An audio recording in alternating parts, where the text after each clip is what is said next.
The first time she looked at me that way, I thought I had imagined it. Asterisk. I was 23 when I moved into the old brick duplex at the end of Maple Street. That should stop the leak for good.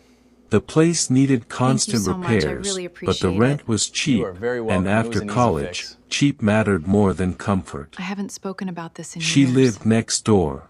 but I think it is time. Claire was that you know the 45, truth. divorced, I am here to quiet, listen. and somehow seemed to belong to every season the neighborhood had ever seen.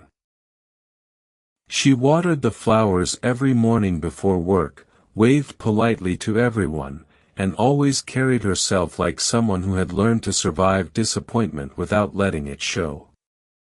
We barely exchanged more than greetings until the afternoon my kitchen sink burst.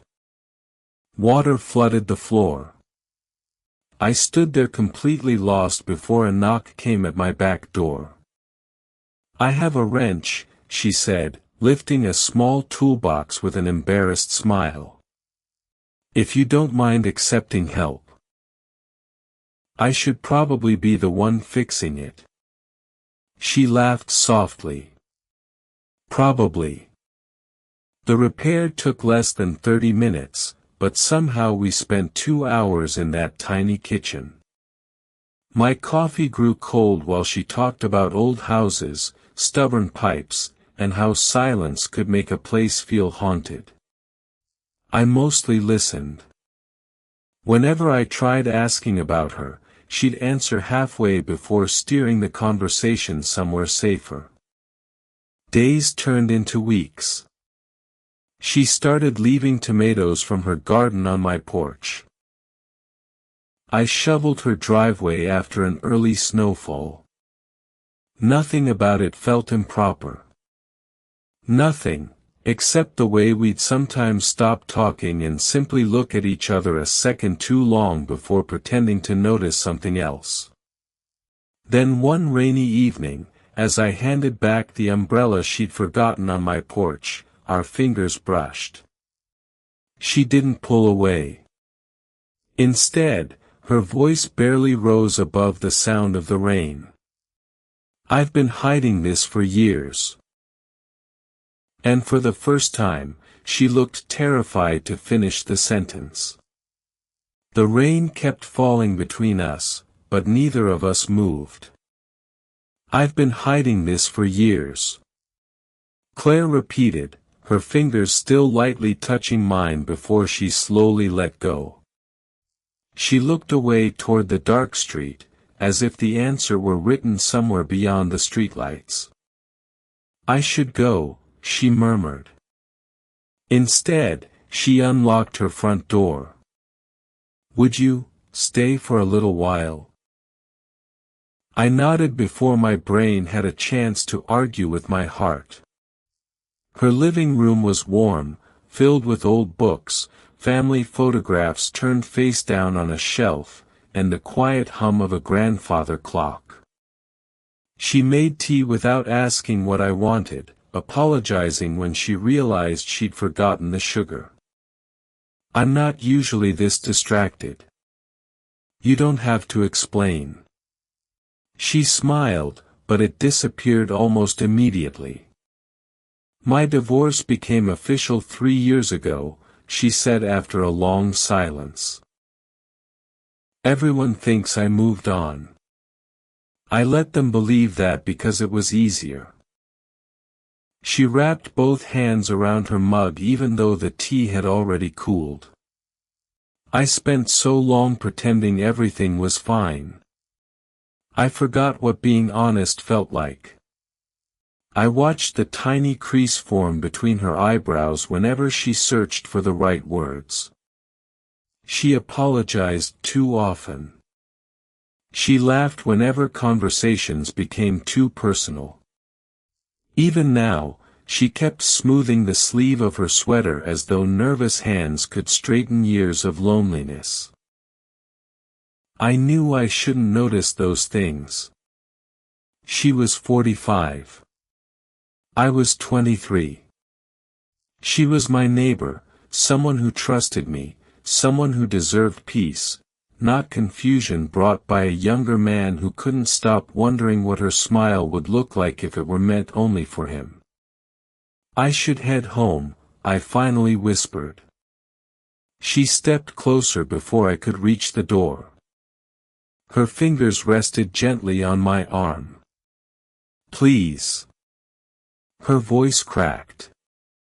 "Just stay a little longer." And for one dangerous heartbeat, I almost told her I'd been looking for reasons to stay all along.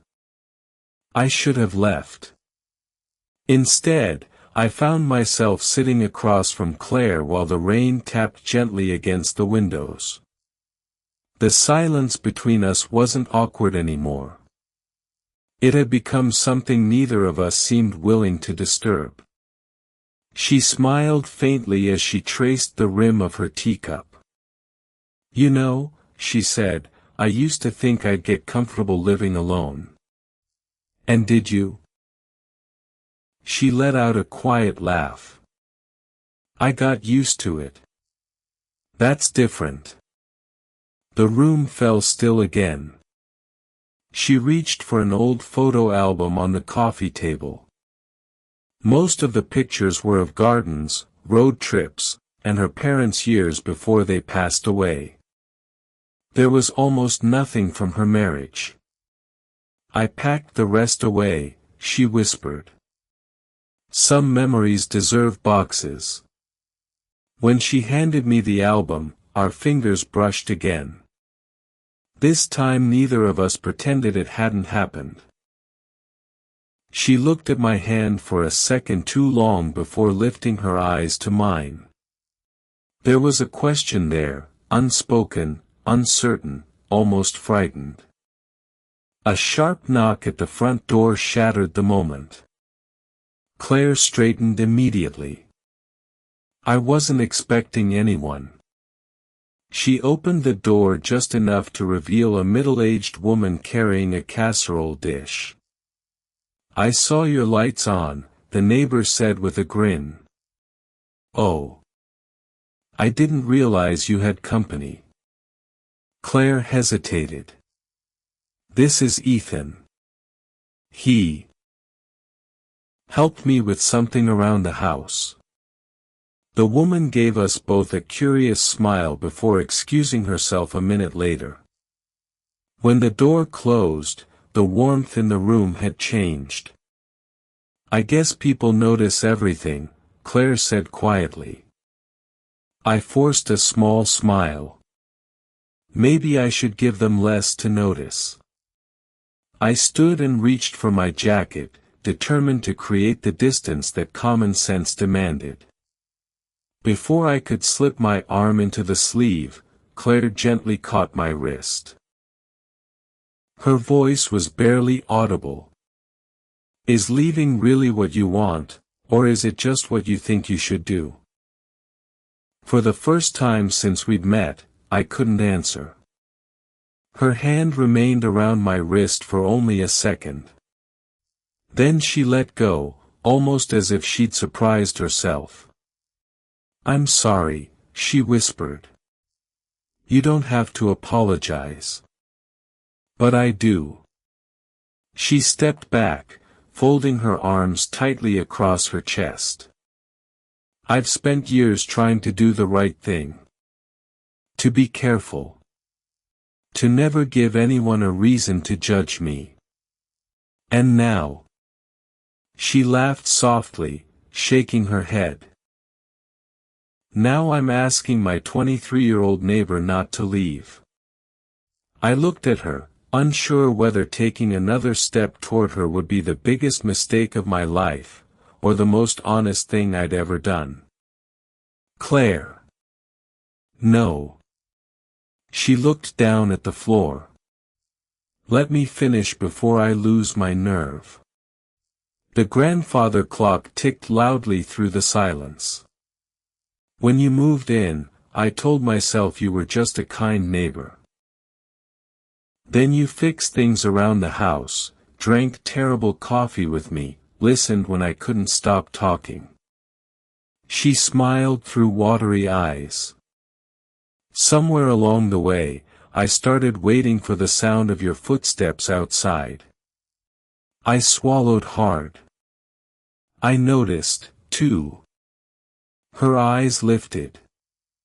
I started making excuses to walk past your garden, I admitted. I'd catch myself wondering if your kitchen light was on before I even unlocked my own door. I kept telling myself it was admiration. Respect. Anything except what it really was. Neither of us spoke. The rain had stopped. The room felt impossibly quiet. I've tried to convince myself this couldn't mean anything, I continued. People would have opinions. They'd count our ages before they ever saw us. And maybe they're right, she said, though she didn't sound convinced. I took one careful step closer. Are they? She searched my face as though the answer might already be there. The space between us was barely a breath. Neither of us moved. Then she asked, almost too quietly to hear. If I kissed you right now, would you regret it tomorrow? And neither of us looked away. Claire didn't answer her own question. Instead, she closed her eyes for a moment and stepped back, leaving the space between us exactly where it had been before. Then her phone rang. She stared at the screen without moving. I caught only one name before she turned it over. Emma, asterisk asterisk. I'm sorry, she said quietly. I have to take this. She disappeared into the kitchen, her voice barely audible through the doorway. I wasn't trying to listen, but one sentence reached me anyway. No, I haven't told him yet. My stomach tightened. Told me what? 100 possibilities rushed through my mind. Was she moving away? Was she getting back with her ex? Had I misunderstood everything? When she returned, she looked pale. I owe you the truth. I nodded, unable to speak. She sat down, twisting the silver ring she still wore on a chain around her neck instead of her finger. Do you remember the day your sink burst? Of course. She smiled faintly. That wasn't the first time I'd seen you. I frowned. You don't remember me because you never knew. She took a slow breath.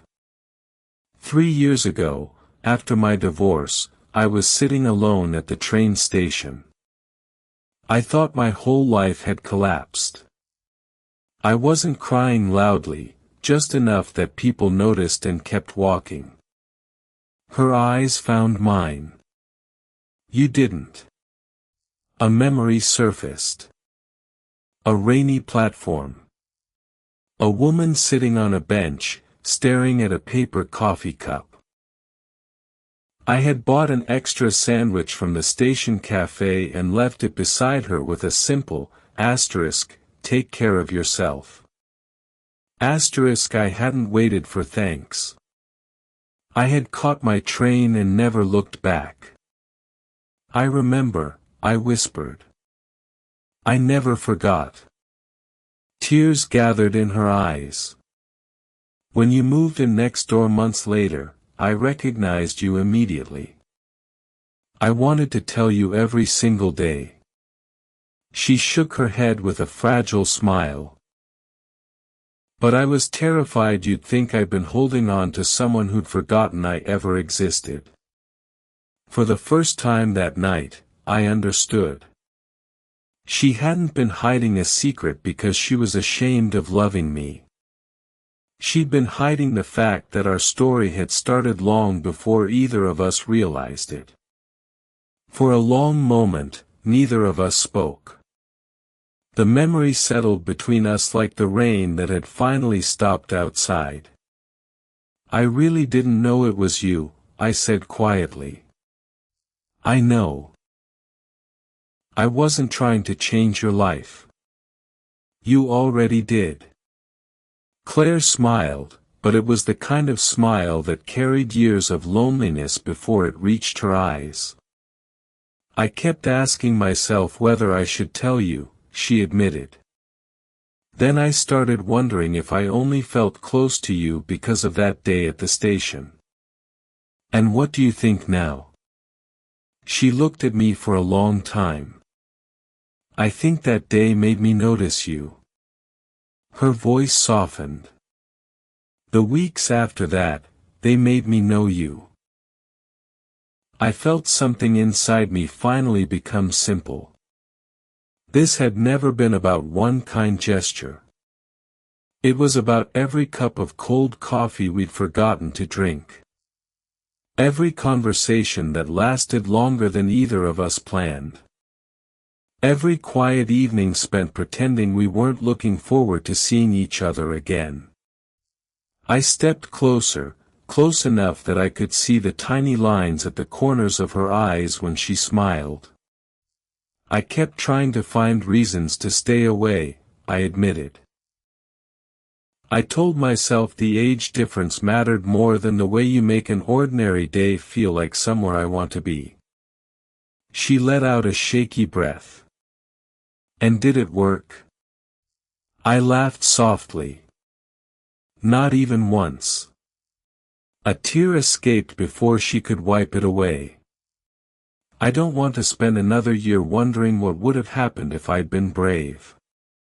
I reached for her hand, giving her every chance to pull away. She didn't. Instead, her fingers intertwined with mine. "We can't control what other people think," I said. "But we can decide whether fear gets to choose our lives." She nodded. "No more hiding. No more pretending." She leaned her forehead gently against mine, her eyes closing for just a moment. "We'll take this one day at a time," she whispered. It wasn't a perfect promise. It was something better. It was real. The weeks that followed weren't effortless. Some neighbors whispered. A few friends asked uncomfortable questions. There were awkward smiles, long stares, and opinions neither of us had requested. For the first time in years, Claire didn't hide behind polite answers. And for the first time in my life, I stopped worrying about living according to someone else's expectations. We learned each other slowly. Saturday mornings became coffee on her porch while the neighborhood woke around us. We argued over paint colors when we decided to renovate my old duplex together.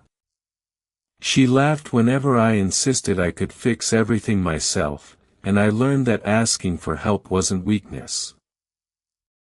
It was trust.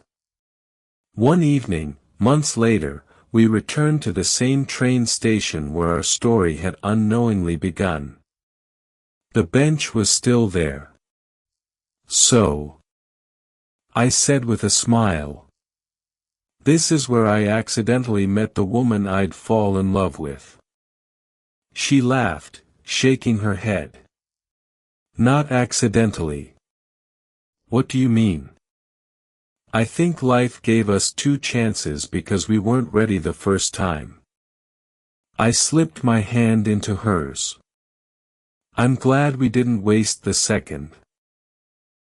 She leaned against my shoulder, watching another train disappear into the distance. "I spent years hiding my heart because I thought loving again would only lead to more pain. And now—" She looked at me with the same eyes that had once been afraid to finish a sentence. "Now I know the right person doesn't make you hide. They make you feel safe enough to be seen."